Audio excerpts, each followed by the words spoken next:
আসসালামু আলাইকুম প্রোকোডারে আপনাকে স্বাগতম। আপনি দেখছেন মডার্ন জাভাস্ক্রিপ্ট প্লেলিস্ট এবং আজকের ভিডিওতে আমরা কথা বলবো জাভাস্ক্রিপ্টের সিনট্যাক্স নিয়ে। শুরু করার আগে একটা রিকোয়েস্ট, এখনই ভিডিওতে একটা লাইক দিয়ে রাখেন যাতে অ্যালগরিদম বুঝতে পারে ভিডিওটা হেল্পফুল। তো চলেন আমরা সিনট্যাক্স নিয়ে কথা বলি। জাভাস্ক্রিপ্টের সিনট্যাক্সটা হচ্ছে আমরা যখন কোনো একটা ভাষায় কথা বলি, যেমন ধরেন বাংলা ভাষায় আমরা যখন কথা বলি, আমাদের কথাটা যাতে সবার জন্য বোধগম্য হয়, সবাই যাতে একই প্যাটার্নে কথা বলে, এই জন্য আমাদের একটা ব্যাকরণ আছে।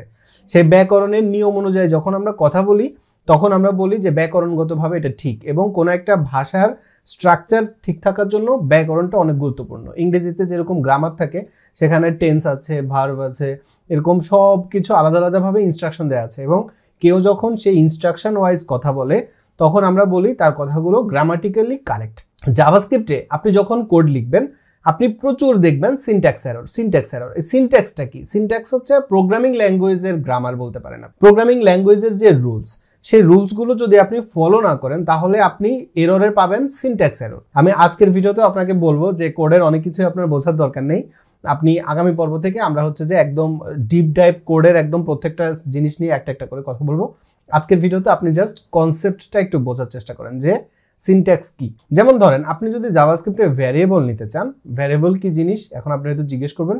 ভ্যারিয়েবল উপরে আলাদা একটা ভিডিও থাকবে, জাস্ট আপাতত একটু বোঝেন। ভ্যারিয়েবল হতে পারে কোনো একটা কিছুর নাম, একটা পার্টিকেল বা একটা অবজেক্ট দেখলে আমরা বলি কি এটা একটা গাড়ি, এটা একটা মোবাইল ফোন, এটা একটা কম্পিউটার, এটা একটা ক্যামেরা। এই যে আমরা বললাম যে এক একটা জিনিস কিন্তু এক একটা অবজেক্ট, তাই না? কিন্তু আমরা এদেরকে বললাম এদের প্রত্যেকের একটা একটা নাম আছে। ভ্যারিয়েবল দিয়ে আপনি এদেরকে ডিক্লেয়ার করতে পারবেন বা বলতে পারবেন। জাভাস্ক্রিপ্টের একটা রুলস আছে, যদি আপনি জাভাস্ক্রিপ্টে ভ্যারিয়েবল নিতে চান আপনি লিখবেন লেট লিখে আপনি ভ্যারিয়েবলের নাম দিবেন। ধরেন আমরা দিলাম ফার্স্ট, তারপরে আপনাকে দিতে হবে ইকুয়াল টু কে বলা হয় অ্যাসাইনমেন্ট অপারেটর। এই অপারেটর কি জিনিস সেটাও আমি আপনাকে পরে বলবো, সমস্যা নেই। এই ফার্স্ট নেমের এখানে আমরা এখন সিঙ্গেল কোটেশনের ভিতরে লিখবো কি আলী, আমার ফার্স্ট নেম। এবার এই যে আমি একটা লাইন লিখলাম, এটাকে আমরা স্টেটমেন্ট বলতে পারি, কিন্তু এই স্টেটমেন্টের মধ্যে আমাকে প্রথমে ভ্যারিয়েবলের নাম লিখতে হবে। তারপর প্রথমে ভ্যারিয়েবলটা কীরকম হবে, এটা কি var হবে, এটা কি কনস্ট হবে, এটা কি লেট হবে, কি হবে সেটা আমাকে আগে ডিক্লেয়ার করতে হবে। তারপরে এই ভ্যারিয়েবলটার একটা নাম দিতে হবে, তারপরে একটা অ্যাসাইনমেন্ট অপারেটর দিতে হবে, এরপরে এই ভ্যারিয়েবলের ভ্যালুটা আমাকে এখানে দিতে হবে। এবং এই সব কিছু লেখার পর আমি যখন বলবো আমার এই স্টেটমেন্টটা কমপ্লিটেড, তখন আমি এখানে একটা সেমিকোলন দিব। এই যে প্রত্যেকটা জিনিস একটার পরে একটা আমি ঠিক জাভাস্ক্রিপ্টের রুলস ওয়াইজ লিখলাম, এটা হচ্ছে জাভাস্ক্রিপ্টের সিনট্যাক্স। এখন আমি যদি এখানে কোনো একটা কিছুকে ব্রেক করি তখনই সেটা হবে যে সিনট্যাক্স এরর, তখন আর সেটা জাভাস্ক্রিপ্টের রুলসটা আপনি ফলো করলেন না এবং তখনই আপনি এরর পাবেন। যেমন ধরেন আমি জাভাস্ক্রিপ্ট আমাকে বলে যে আপনি ভ্যারিয়েবল যদি নেন ভ্যারিয়েবলের নামের মাঝখানে কোনো স্পেস থাকা যাবে না। এখন আমি স্পেস দিয়ে দিলাম। এবার আমি যদি সেভ করার আগে আপনি দেখতে পাচ্ছেন এখানে একটা এরর।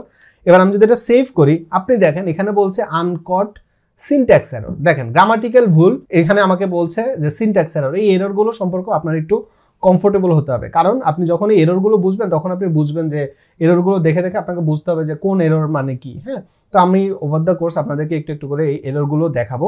এরর দেখলে ভয় পাওয়ার কিছু নেই, এরর দেখলে যে আমার ভুল হয়ে গেছে অনেক বড় এরকম কিছু না, আপনি এরকম এরর মাঝে মধ্যে দেখতে পাবেন।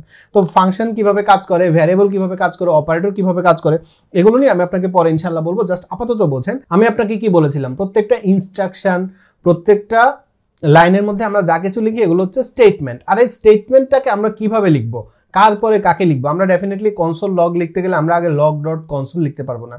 আমরা কনসোল লগ লেখার সময় প্যারেনথেসিসের পরিবর্তে কার্লি ব্রেসেস দিতে পারবো না। এই সিনট্যাক্সটা মেনে আমাদের কাজ করতে হবে। এবং সামনের ভিডিওতে আপনি দেখবেন আমরা জাভাস্ক্রিপ্টের বিভিন্ন রকম সিনট্যাক্স নিয়ে কথা বলবো, যে আপনি ফাংশন কিভাবে লিখবেন, ফাংশন লেখার নিয়ম কি, ভ্যারিয়েবল লেখার নিয়ম কি, কোন ভ্যারিয়েবলটা কখন নেবেন, তারপর হচ্ছে আমাদের লুপগুলো আমরা কিভাবে নিব।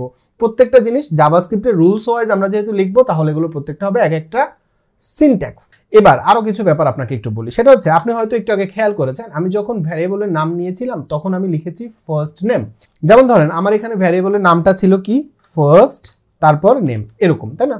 যখন আপনার প্রোগ্রামিং ল্যাঙ্গুয়েজ এরকম দুইটা ওয়ার্ডের কোনো একটা নাম লিখতে হবে তখন আমরা বিভিন্নভাবে এদেরকে জোড়া দেই, তাই না?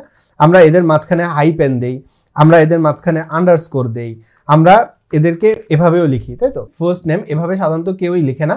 আপনি যদি এভাবে লিখেন এটাকে বলা হয় সাপ, স্নেক নোটেশন। হ্যাঁ, আরেকটা আছে হচ্ছে প্যাসকেল নোটেশন। প্যাসকেল নোটেশন কোনটা? এভাবে, মানে ফার্স্টের FIRST ফার্স্ট নেম, মানে দুইটা ফার্স্ট এবং নেম দুইটারই প্রথম অক্ষরটা হবে বড় হাতের, এটাকে বলা হয় প্যাসকেল নোটেশন, এবং সবচেয়ে স্ট্যান্ডার্ড যেটা নোটেশন সেটা হচ্ছে আমাদের ক্যামেল কেস বা ক্যামেল নোটেশন। ক্যামেল নোটেশন কি? উট ক্যামেল নোটেশন, সেটা হচ্ছে প্রথম ওয়ার্ডের প্রথম অক্ষরটা হবে ছোট হাতের FIRST ফার্স্ট, পরের অক্ষরটা হবে বড় হাতের। সেম ভাবে আপনি লিখতে পারেন ফোন নাম্বার PHONE, ফোন প্রথম পিটা ছোট হাতের হবে NUMBER, ফোন নম্বর।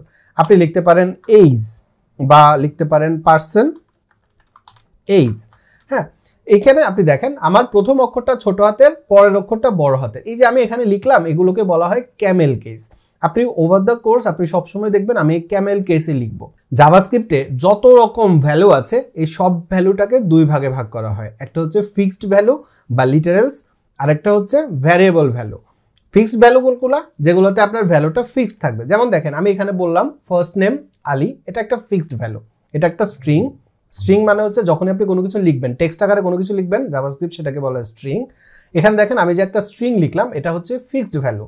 এবার আমি যদি এখানে আরো একটা ভ্যালু নেই, আমি এখানে সেভ করবো, এখানে আছে এই এররগুলো এই জন্য আসছে, আমরা এগুলোকে কেটে দিই এখান থেকে, সমস্যা নেই। এবার আপনি যদি এখানে আরো একটা ভ্যালু দেখতে চান, যেমন ধরেন আমি এখানে লিখলাম লেট এইজ, এইজের এখানে কি আমি যদি এখন লিখে দেই একটা নাম্বার দিই, ধরেন 30 দিলাম, 30 দিয়ে আমি যদি সেভ করি তাহলে কি হলো, এখানে আমি যে নাম্বার দিলাম এই নাম্বারটাও একটা ফিক্সড ভ্যালু। হ্যাঁ, এই যে স্ট্রিং এবং নাম্বার এই দুইটাই হচ্ছে ফিক্সড ভ্যালু। জাভাস্ক্রিপ্টের যে ভ্যালুগুলো থাকে সেই ভ্যালুগুলোর মধ্যে এই দুইটা হচ্ছে ফিক্সড, আর বাকি যা কিছু আছে সব হচ্ছে ভ্যারিয়েবল, মানে সবগুলোকে আপনি পরিবর্তন করতে পারবেন, পরিবর্তনযোগ্য। আমরা ভ্যারিয়েবল এগুলোকেও পরিবর্তন করতে পারি, কিন্তু এই যে নাম্বারটা স্ট্রিং এবং হচ্ছে নাম্বার এগুলোকে আমরা জাভাস্ক্রিপ্টে বলি লিটারেলস, অথবা আমরা এগুলোকে বলি ফিক্সড ভ্যালু। আরেকটা হচ্ছে আমাদের ভ্যারিয়েবল। ভ্যারিয়েবল কি অলরেডি আপনি দেখেছেন, এই যে এটা একটা ভ্যারিয়েবল, এটা একটা ভ্যারিয়েবল, তাই না? আর এই যে এইটুকু অংশ এটা হচ্ছে আমাদের ফিক্সড ভ্যালু। এখন এই যে ভ্যারিয়েবল, আমি ভ্যারিয়েবল বললাম মানে এগুলো পরিবর্তন করা যায়, তাহলে এগুলো কিভাবে পরিবর্তন করা যায়? আপনি দেখেন আমরা কনসোল লগের মধ্যে এখানে আমরা লিখলাম ফার্স্ট নেম, সেভ করি, তাহলে আপনি কনসোলে দেখেন আলী, তাই তো? এবার আমি এখানে এসে আবার বললাম যে first name is equal to, আমি লিখলাম শুভ। এবার আমি যদি সেভ করি তাহলে আপনি দেখবেন এই যে এটা চেঞ্জ হয়ে আলী থেকে চেঞ্জ হয়ে শুভ হয়ে গেছে। এই যে আমি এটাকে চেঞ্জ করলাম, তাই না? আমার চেঞ্জ করার সুযোগ কিন্তু আছে, এই জন্য এগুলোকে আমরা বলি ভ্যারিয়েবল।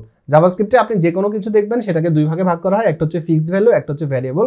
ফিক্সড ভ্যালু হচ্ছে স্ট্রিং এবং নাম্বার, আর বাকি যা কিছু দেখেন সব হচ্ছে আমাদের ভ্যারিয়েবল। আচ্ছা, এবার আমরা একটু কথা বলবো জাভাস্ক্রিপ্টের এক্সপ্রেশন নিয়ে। এক্সপ্রেশন কি? এক্সপ্রেশন হচ্ছে আমরা যখন ভ্যালু, ভ্যারিয়েবল, অপারেটর এগুলো নিয়ে কোনো একটা লাইন লিখবো, সেটা থেকে কোনো একটা ভ্যালু আমরা পাবো বা কোনো একটা আউটপুট আমরা পাবো, সেটাকে আমরা বলবো জাভাস্ক্রিপ্টে এক্সপ্রেশন। সেটা কিভাবে?